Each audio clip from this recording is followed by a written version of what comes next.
इस कहानी की शुरुआत में हम रात के वक्त पर दोस्तों एक गांव के एक आदमी को देखते हैं जो कि रात के वक्त पर गांव के बाहर खाट डालकर सो रहा था। लेकिन कुछ ही देर के बाद उस आदमी को अपने आसपास से कुछ अजीबोगरीब प्रकार की आवाज़ें सुनाई देती है। वो आदमी ये आवाज़ें सुनकर उठ जाता है। उस आदमी के पास में ही एक बहुत बड़ा आम का पेड़ लगा हुआ था। उस पेड़ के अंदर से एक आम गिरता है और दोस्तों हम लोग देख पाते हैं कि उस पेड़ के पीछे एक बहुत भयानक दानव छुपा होता है, जो कि दोस्तों कुछ ही देर में उस आदमी को जान से मारकर बुरी तरीके से खत्म कर देता है। यानी कि हमको पता चल चुका है कि इस गांव के अंदर एक खतरनाक दानव आ चुका है। वेल गाइस, फिर तभी हमको अगली सुबह का सीन दिखाया जाता है। अगली सुबह हम देखते हैं यहाँ पर एक नंदिनी नाम की लड़की को, जो कि इसी गांव के अंदर रहती है। नंदिनी उस वक्त अपने पिता से बात कर रही थी। उसके पिता यहाँ पर उससे बोलते हैं कि तुम्हारी उम्र 21 साल की हो चुकी है, लेकिन तुम्हारे अंदर से अभी भी बचपना नहीं गया है। क्योंकि दोस्तों नंदिनी अभी भी बच्चों के साथ में खेलती है और बचपना दिखाती है, इसीलिए उसके पिता उससे ऐसी बातें कर रहे थे। अब ये लोग आपस में बात ही कर रहे थे कि तभी कुछ ही देर के बाद यहाँ पर एक आदमी आता है, यानी कि इस घर का नौकर आता है और वो यहाँ पर नंदिनी के पिता से बोलता है कि गांव में एक आदमी की लाश मिली है बुरी तरीके से। जी हाँ दोस्तों, ये बात सुनकर उसके पिता यहाँ पर बहुत शॉक हो जाते हैं। अब वो आदमी जिसका नाम अरुण है, वो यहाँ पर नंदिनी के पिता से बोलता है कि 21 साल पहले जो हुआ था शायद वो वापस आ चुका है। अब दोस्तों आप लोग ये सोच रहे होंगे कि आखिर 21 साल पहले क्या हुआ था, तो इसकी जानकारी के लिए आपको आगे पता चलेगा। नंदिनी के पिता उस पर चिल्लाते हैं और बोलते हैं कि नंदिनी के सामने आज के बाद 21 साल पहले का या कुछ भी ऐसा जिक्र मत करना। वो उनकी बात को मान जाता है। अब तभी दोस्तों हम नंदिनी को देखते हैं जो कि ऊपर की ओर जाने की कोशिश करती है। उसे जीनों पर खून दिखाई देता है और यह रास्ता स्टोर रूम की तरफ को जा रहा था। नंदिनी सीढ़ियों पर से चढ़ती चढ़ती फौरन दोस्तों यहाँ पर स्टोर रूम के पास पहुंच जाती है और देखती है कि वहां पर पूरी तरीके से सुनसान है, लेकिन अभी भी उसे वहां पर कुछ अजीबोगरीब प्रकार की आवाजें सुनाई दे रही थी। लेकिन दोस्तों हम ये साफ साफ देख पाते हैं कि उसी स्टोर रूम के अंदर वही खतरनाक सा दानव होता है। अब यहाँ पर नंदिनी अकेले ही थी कि तभी गलती से उसका पांव फिसल जाता है और वो गिरने ही वाली होती है। लेकिन दोस्तों इतने में उसे यहाँ पर कोई आकर बचा लेता है और ये दोस्तों कोई और नहीं बल्कि उसका प्रेमी देव होता है। देव के साथ में नंदिनी की शादी होने वाली है और देव आज उसके पास में आया है। ऐसे अचानक से उसे देखकर नंदिनी बहुत शॉक हो जाती है, क्योंकि देव तो शहर में काम करने के लिए गया हुआ था और अचानक से आज एकदम कैसे आ गया। देव भी दोस्तों उसे देखकर बहुत खुश होता है। अचानक से देव के पाँव के अंदर चोट लग जाती है, लेकिन नंदिनी उससे बोलती है कि हम नीचे चलकर तुम्हारी पट्टी कर देते हैं। जिसके बाद ये दोनों के दोनों यहाँ से नीचे की ओर चले जाते हैं। लेकिन दोस्तों हम उनके पीछे ही उसी दानव को देख पाते हैं। नंदिनी देव को लेकर एक कमरे की तरफ को चली जाती है और वहीं परिवार में दोस्तों नंदिनी की माँ और उसके पिता बहुत ज़्यादा शॉक हो चुके थे। उन्हें लग रहा था कि शायद 21 साल पहले जो हुआ था वो अब वापस आ चुका है। इसीलिए दोस्तों ये लोग घर के अंदर एक खास पूजा का आयोजन रखते हैं और यहाँ पर एक तांत्रिक से पहले ही कांटेक्ट कर लेते हैं कि इन्हें यहाँ पर एक पूजा करवानी है। एनीवेज अब हमको घर के अंदर का सीन दिखाया जाता है। घर के अंदर हम देखते हैं नंदिनी यहाँ पर देव के पांव पर पट्टी लगाने की कोशिश करती है और उससे बातें करने की कोशिश करती है। देव उससे बोलता है कि पहले तो मैं शहर काम करने के लिए गया था, लेकिन अब मैं शहर काम करने के लिए नहीं जाऊँगा, तो मैं कभी भी छोड़कर नहीं जाऊँगा। वो इस तरीके की बातें कर रहा था। एनीवेज गाइस, फिर तभी देखते ही देखते यहाँ पर रात हो जाती है और रात के वक्त पर देव अपने घर पर चला जाता है और नंदिनी अपने कमरे के अंदर शांति से सो रही थी। लेकिन सोते वक्त उसे कुछ अजीबोगरीब प्रकार की आवाज़ें सुनाई देती है, जिससे वो डिस्टर्ब होकर सो नहीं पा रही थी। लेकिन दोस्तों अचानक से नंदिनी की यहाँ पर आंख खुलती है। वो उठती है तो वो देखती है कि वो अपने बेड के साथ में एक अजीब सी जगह पर पहुंच चुकी है, गुफा के अंदर पहुंच चुकी है, जहां उसे वो दानव भी दिखाई देता है। नंदिनी उसे देखकर बहुत डर जाती है, बट अगले ही पल नंदिनी की यहाँ पर आंख खुलती है तो वो पाती है कि ये तो सिर्फ महज एक सपना था और कुछ भी नहीं। ये सपना सोचकर नंदिनी शांति से सो जाती है और उसके सोने के बाद दोस्तों हम उसी दानव को देखते हैं जो कि एक छिपकली की तरह दिखाई देता है। इस दानव का नाम ही छिपकाल दानव है और दोस्तों वो फौरन ही नंदिनी के पास आकर उसे टच करने की कोशिश करता है। लेकिन इतने में दोस्तों यहाँ पर अरुण उसे देख लेता है, लेकिन अरुण उसे देखकर उल्टा ही यहाँ से भाग जाता है। खैर वो दानव उसे कुछ नहीं करता और वहां से गायब हो जाता है। फिर तभी दोस्तों हमको गई रात का सीन दिखाया जाता है। ये बहुत ज़्यादा रात हो जाती है और बहुत ज़्यादा रात में हम देखते हैं परिवार के सारे लोग मिलकर बाहर को पूजा कर रहे थे। यहाँ पर एक बाबा, एक तांत्रिक बैठे हुए थे और यहाँ पर पूजा का पाठ चालू था, जिससे कि वो दानव, शैतान इस घर के अंदर प्रवेश ना कर पाए। जब पूजा चल रही थी तो सारे के सारे परिवार वाले और नंदिनी, ये सभी के सभी लोग पूजा में इस तरीके से खोए हुए थे जैसे कि इनके आसपास क्या हो रहा है इन्हें कुछ भी पता नहीं चल पा रहा था। और दोस्तों अरुण शांति से पूजा से हटकर खड़ा हुआ था, लेकिन पीछे से वो दानव आता है और अरुण को बड़ी बुरी तरीके से पकड़कर यहाँ से लेकर चला जाता है।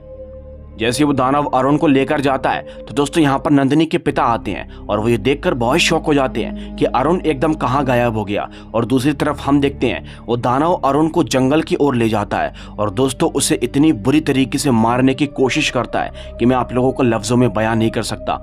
वो दानव उसकी मुंडी को तोड़ देता है और उसे नदी के अंदर फेंक देता है। और वहां दूसरी तरफ ये सभी के सभी लोग अपनी पूजा में मशरूफ थे कि तभी कुछ ही देर के बाद ये लोग देखते हैं कि हवन कुंड के पास में एक छिपकली आ जाती है, जिस छिपकली को देखकर दोस्तों यहाँ पर नंदिनी बहुत शौक हो जाती है। और अब कुछ ही देर के बाद यहाँ पर वो दानव एक बार फिर से आ जाता है और नंदिनी को अपने साथ में ले जाने की कोशिश करता है, लेकिन दोस्तों देव किसी तरह नंदिनी को उसे ले जाने से रोकता है। वो उसे बहुत रोकने की कोशिश करता है और एंड में दोस्तों यहाँ पर वो दानव दूर हट जाता है। अब ये लोग दोस्तों किसी तरह अपनी जान बचाकर फाइनली अपने कमरे के अंदर चले जाते हैं। नंदिनी की माँ उससे यहाँ पर बोलती है कि मैंने तुमसे एक सच्चाई छुपाई है जो कि आज मैं तुम्हें बताना चाहती हूँ। नंदिनी उनसे पूछती है कि आखिर तुम क्या कहने की कोशिश कर रही हो। तभी नंदिनी की माँ अपनी बेटी नंदिनी को बताती है कि बेटा तुम एक साधारण सी इंसान नहीं हो, बल्कि तुम एक छिपकली हो। यह बात सुनकर नंदिनी और देव को बहुत अजीब लगता है, वो हंसने लगते हैं। लेकिन नंदिनी की माँ उसे बताती है कि काफी साल पहले की बात है, इसी गांव के अंदर एक गुफा बनी हुई है, जिस गुफा के अंदर कुबेर का खजाना रखा हुआ है, जो कि बहुत सारा खजाना है। उन खजानों की रक्षा छिपकलियां किया करती थी और जो भी छिपकलियां मर जाती थी, जिस छिपकली की पवित्र आत्मा हुआ करती थी, वो छिपकली अगले जन्म में एक इंसान का रूप उधारण कर लिया करती थी। और तुम भी पिछले जन्म में एक छिपकली ही थी, इसीलिए तुम्हारे अंदर कुछ अद्भुत शक्तियां हैं और वो दानव तुम्हें इसीलिए बार बार लेने के लिए आ रहा है। ये बात दोस्तों ना तो नंदिनी को भाई और ना ही यहाँ पर देव को भाई, लेकिन देव यहाँ पर अपनी सास से बोलता है कि मैं चाहे कुछ भी हो जाए नंदिनी को कुछ भी नहीं होने दूंगा और इस दानव को तो रोक कर ही रहूंगा। एनीवेज गाइस, फिर तभी हमको कुछ देर बाद का सीन दिखाया जाता है। कुछ देर के बाद हम यहाँ पर देखते हैं ये यहाँ पर देव और उसकी सास और उसके ससुर, ये सभी के सभी लोग फैसला करते हैं कि उस दानव को रोकेंगे। यहाँ पर नंदिनी के पिता के हाथ में कुछ बबूती होती है जो कि वो पूरे घर के अंदर छिड़क रहे थे, जिससे कि वो दानव प्रवेश नहीं कर पाए। नंदिनी की माँ नंदिनी को वो विभूति लगाना चाहती है, इसीलिए वो नंदिनी के कमरे के अंदर जाती है। बट वो जैसे उसके कमरे के अंदर जाती है तो वो पाती है कि नंदिनी अपने कमरे के अंदर नहीं है। देव को भी नंदिनी अपने कमरे के अंदर दिखाई नहीं देती, इसीलिए दोस्तों ये लोग बहुत शौक हो जाते हैं। और वहीं दूसरी तरफ हमको दिखाया जाता है नंदिनी जंगल के रास्ते से कहीं जा रही होती है और उसी के पीछे वो दानव भी चल रहा होता है, जिसकी खबर नंदिनी को नहीं थी। अब दोस्तों नंदिनी यहाँ पर चलते चलते एक गुफा के पास में पहुंच जाती है और दोस्तों ये वही गुफा होती है जहां उसकी माँ उसे कहानी सुना रही थी कि इसी गुफा के अंदर कुबेर का खजाना बहुत सारा रखा हुआ है। अब नंदिनी जैसे ही उस गुफा के अंदर पहुंचती है तो दोस्तों उसे एक विजन दिखाई देता है और विजन के अंदर वो अपने सगे भाई को देखती है, जो कि दोस्तों उसी गुफा के अंदर होता है। लेकिन विजन के अंदर वो देख पाती है कि उसके भाई ने इसी गुफा के अंदर अपनी आत्मा हत्या कर ली है। अब नंदिनी ये सब कुछ देख ही रही थी कि कुछ ही देर के बाद यहाँ पर दोस्तों वो दानव भी आ जाता है और अब दोस्तों वो दानव नंदिनी को नुकसान पहुंचाना चाहता है। नंदिनी उस दानव को देखकर अपने आप चक्कर खाकर गिर जाती है, वो बेहोश हो जाती है और दोस्तों वो दानव उसके करीब आकर उसे छूने की और नुकसान पहुंचाने की कोशिश करता है। लेकिन दोस्तों इससे पहले कि वो दानव कुछ कर पाता तभी यहाँ पर नंदिनी के पिता आ जाते हैं और उस दानव के ऊपर वही विभूति डालने की कोशिश करते हैं, जिससे कि वो दानव तड़पना शुरू कर देता है। अब ये सब देखकर नंदिनी भी फौरन उठ जाती है, उसे होश आ जाता है।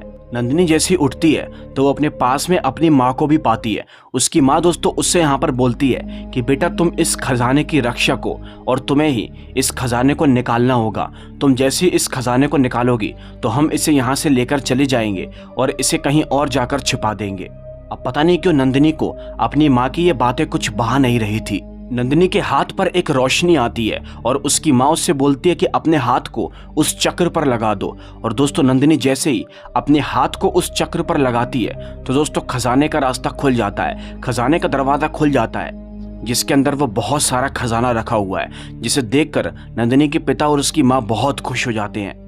लेकिन नंदिनी को पहले की बातें अपनी माँ की ध्यान आती है, जहां उसकी माँ उससे कहा करती थी कि अगर कोई इस खजाने को आज़ाद करेगा तो उस व्यक्ति की मृत्यु हो जाएगी जो इस खजाने को खोलेगा। तो नंदिनी दोस्तों ये बातें देखकर समझ जाती है कि शायद उसके माता पिता उसे मारकर इस खजाने को आज़ाद करना चाहते हैं, इसीलिए वो उस बक्से को दोबारा किसी बंद कर देती है, वहाँ से हाथ हटा देती है। और ये देखकर उसकी माँ उस पर गुस्सा करना शुरू कर देती है। ये लोग नंदिनी को खजाना लेने से बहुत फोर्स करते हैं, लेकिन नंदिनी दोस्तों अपनी जान बचाकर यहाँ से भागने की कोशिश करती है। वो उस गुफा से बाहर भाग जाती है, लेकिन फिर भी उसे पकड़ लिया जाता है। नंदिनी यहाँ पर अपनी माँ से बोलती है कि आज से 21 साल पहले वो जो हमारा भाई था उसको भी इसी तरीके से मार दिया गया था, इसी खजाने को पाने के लिए। जी हाँ दोस्तों, हमें पीछे की कहानी दिखाई जाती है और हमें पता चलता है कि नंदिनी के भाई मानव नाम के उस व्यक्ति को, जो कि दोस्तों इसी छिपकाल राज का वंश था, उसको इन लोगों ने इसी तरीके से मार दिया था। और उसे मारने के बाद उसके कटे हुए हाथ को उस चक्र के ऊपर लगाया था, लेकिन उससे खजाने का दरवाज़ा नहीं खुला था। इसीलिए इन लोगों ने अब यहाँ पर नंदिनी का सहारा लेकर उस दरवाजे को खोला था। दोस्तों वो जो औरत होती है जिसे कि हम अभी तक नंदिनी की माँ समझ रहे थे, वह एक्चुअल में नंदिनी की माँ बिल्कुल भी नहीं है और ना ही वो नंदिनी का पिता है। जी हाँ दोस्तों, ये दरअसल ये लोग तो खजाने के लुटेरे हैं। बचपन में नंदिनी की माँ और उसके पिता बचपन में ही मारे गए थे जब नंदिनी बहुत छोटी थी। नंदिनी के माता पिता के मर जाने के बाद किसी बाबा ने इनको बताया था कि नंदिनी ही उस खजाने की रक्षक है और इसी के जरिए तुम्हें वो खजाना मिल सकता है। इसलिए इन लोगों ने बचपन से ही नंदिनी को पाल पोष कर बड़ा किया और जब नंदिनी बड़ी हुई तो उसे यही लगा कि शायद यही इसके माता पिता हैं, लेकिन ऐसा नहीं है। ये लोग इसके नंदिनी के माता पिता नहीं है और ये बात ये लोग अपने मुँह से कबूल करते हैं। और छिपकाल दानव भी दोस्तों कोई और नहीं, 21 साल पहले इन्होंने जिस मानव नाम के व्यक्ति को नंदिनी के भाई को मारा था वो एक्चुअल में छिपकाल वही है। इसीलिए छिपकाल दानव ने अभी तक नंदिनी को नहीं मारा, वरना वो चाहता तो उसे पहले ही दिन मार देता। अब इधर दोस्तों हम देखते हैं कि देव भी पहुंच जाता है और उसे भी सारी सच्चाई के बारे में पता चल जाता है। दोस्तों छिपकाल दानव भी यहाँ पर मौजूद होता है, उसे बहुत तेज गुस्सा आता है और दोस्तों वो उस आदमी को बड़ी बुरी तरीके से जान से मारकर खत्म कर देता है। और उधर दोस्तों हम उस औरत को देखते हैं जो कि देव से लड़ रही थी। उस औरत के हाथ में एक हथियार होता है और दोस्तों इसी लड़ाई की भागा दौड़ी में उस औरत का हाथ कट जाता है, जिसके बाद वो गिर जाती है और उसके सारे शरीर पर छिपकलियां आ जाती हैं, विच मीन्स कि वो औरत भी मारी जाती है। अब ये लोग जैसे ही मर जाते हैं तो दोस्तों नंदिनी को लास्ट टाइम मानव दिखाई देता है, जिसके बाद वो वहां से गायब हो जाता है। अब नंदिनी ही वो खजाने की रक्षक है और इसी के साथ ये कहानी यहीं पर ही खत्म होती है। अगर आपको ये वीडियो अच्छी लगी हो तो लाइक करके चैनल को सब्सक्राइब कर देना। मैं आपसे मिलूंगा एक और दिल दहला देने वाली कहानी के साथ। तब तक के लिए बाय एंड सी।